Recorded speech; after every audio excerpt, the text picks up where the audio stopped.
¿Cómo se produce el arrepentimiento? Ahí vamos a ver algunos textos también. No los anoté, pero de pronto los voy a leer rápidamente, ¿no? Escuchar la palabra de Dios.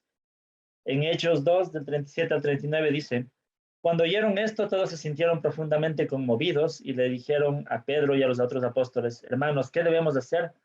Arrepiéntanse y bautícense cada uno de ustedes en el nombre de Jesucristo para perdón de los pecados, les contestó Pedro, y recibirán el don del Espíritu Santo.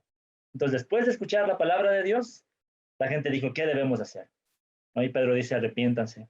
Es decir, escuchar la palabra de Dios es fundamental. Nadie podría llegar al arrepentimiento en realidad si no conoce la palabra de Dios, ¿no?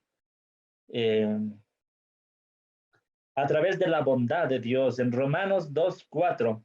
No están ahí los textos, están en su material de pronto, ¿no? Para que puedan tener nota, no tomar nota también.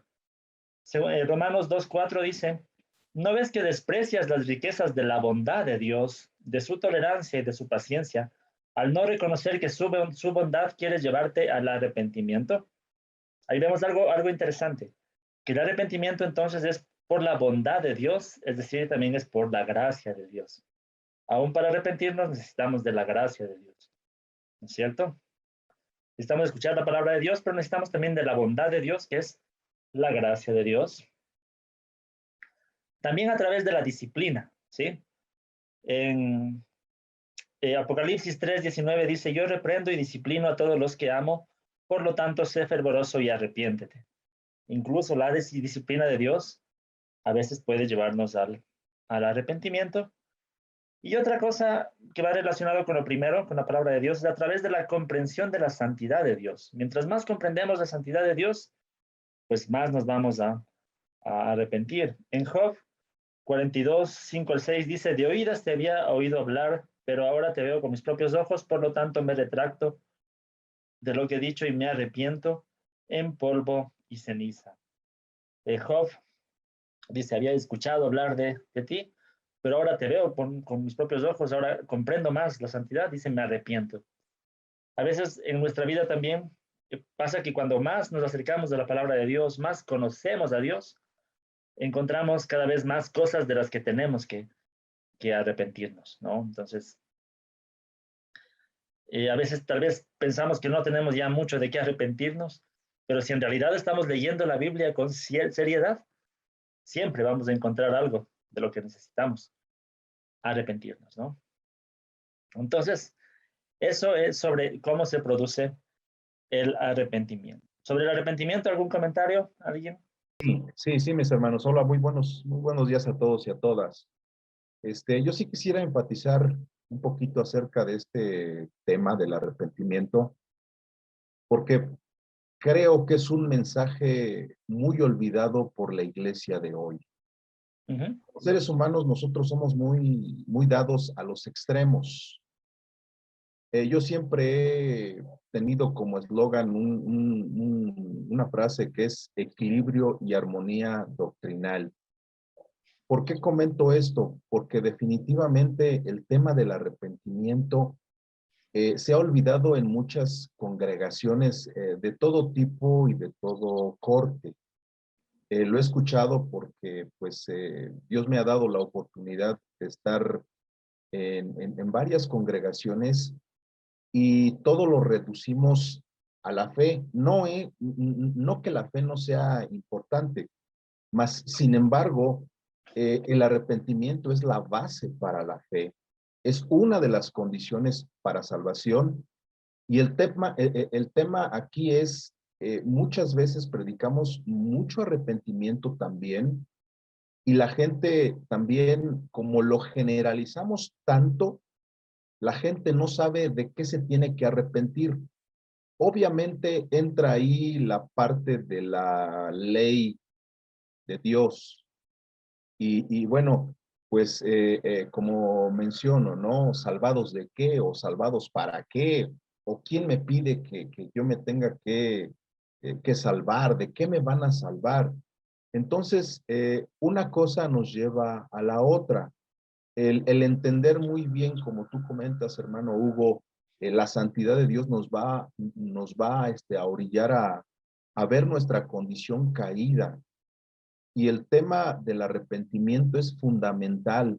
Muy poco se predica, por lo menos yo soy de la Ciudad de México, no se habla mucho de arrepentimiento.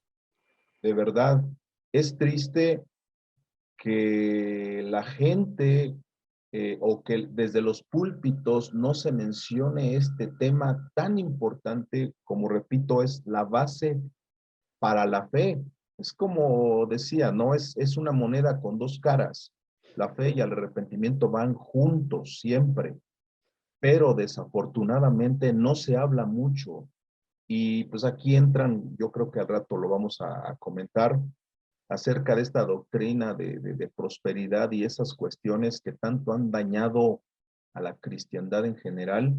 Pero sí, como seres humanos siempre buscamos placer, que no nos confronten, que no nos llamen la atención, que no seamos atacados. Esa es la esencia del ser humano. Sí, gracias, gracias, Juan Carlos. Pues sí, la verdad, sí. Y yo pienso que el tema aquí es que existe un concepto equivocado de lo que es fe, precisamente de lo que vamos a hablar a continuación. Muchas veces el concepto de fe se lo limita bastante a la creencia intelectual. Vamos a hablar adelante, ¿no? Y como decía Juan Carlos, eh, son dos caras de la misma moneda y vamos a ver más bien que más que eso es la misma cosa. Fe y arrepentimiento no puede haber en realidad verdadera fe si no hay arrepentimiento y no puede haber en realidad un verdadero arrepentimiento que no provenga de la fe. Pero ya vamos a hablar más sobre ese tema. Y sí, sí es preocupante que haya a veces este mal concepto de la sola fe o la salvación solo por fe, ¿no? Pero hay que... La epístola de Santiago, por ejemplo, es básica para corregir este concepto de erróneo de la fe, ¿no? Un comentario más, mi hermana Carmen, y luego avanzamos, ¿sí? Sí, estoy de acuerdo con todo lo que dijo el hermano. Y solamente para agregar algo más, cuando en las iglesias, por ejemplo, en la que yo asisto, enfatizan mucho en venir a Cristo, y aunque seas pecador, aunque hagas lo que hagan, no somos perfectos, Dios sabe que pecamos, Dios conoce nuestras limitaciones, Dios conoce, te lo dicen de una manera como que mucha gente se confunde y piensan pues que somos libres de pecar y de hacer lo que queremos hacer porque pues el Señor nos va a perdonar como quiere. Como quiera el Señor nos va a perdonar siempre. Y yo pienso que sí tenemos que hablar más del arrepentimiento y más de lo que sí agrada a Dios y los cambios que tenemos que hacer. Eso era todo. Sí, sí, mi hermana, precisamente en eso es lo que estamos comentando, estamos de acuerdo. Y esto lo vamos a ver mejor cuando hablemos aquí de la fe, porque precisamente ahí está el problema, ¿no? Como cristianos evangélicos, protestantes, tenemos el lema de la sola fe y somos salvos solo por fe, no por obras. Y el problema es que tenemos este concepto de fe en nuestro idioma que es solamente como una creencia intelectual en algo. Y solo pensamos que creer en algo y ya, listo, lo hemos conseguido todo. Pero en realidad, vamos a ver precisamente el tema de la fe.